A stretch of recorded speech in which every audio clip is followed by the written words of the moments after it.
దేశంలో richest CM ఎవరు తెలుసా?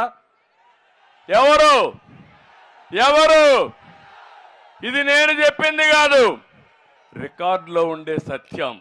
ఆయన ఇప్పుడు మాట్లాడుతున్నాడు ఏమని? రాష్ట్రంలో పెత్తందారులకి పేదవాళ్ళకి పోరాటం అంట. నేను పెత్తందారంట, ఆయన పేదవాడంట. పాపం నిరుపేద, ఆయన డ్రాయర్ కూడా లేదు.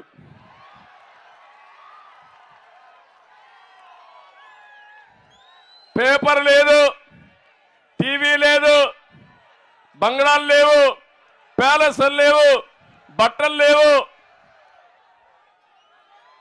ఏం తింటాడో నాకైతే అర్థం కాల. గడ్డి తింటాడు, ఈ గడ్డే తింటున్నాడు. అడుక్కుంటున్నాడు. మా చెల్లెమ్మ చెప్పినట్టు రేపు వస్తాడు, అప్పుడు ఓట్లు అడుక్కున్నాడు. భస్మాసుడు మార్గం మీ నెత్తిన చేయబెట్టాడు. ఇప్పుడు మళ్ళా కథని గుద్దుడే గుద్దుడు. ఇప్పుడు 5 ఏళ్ళు వదిలిపెట్టకుండా గుద్దాడు. మళ్ళా ఓటేస్తే ఇంకా బానిసలమే. మనం ఆ విషయం గుర్తుపెట్టుకోవాల్సిన అవసరం ఉంది.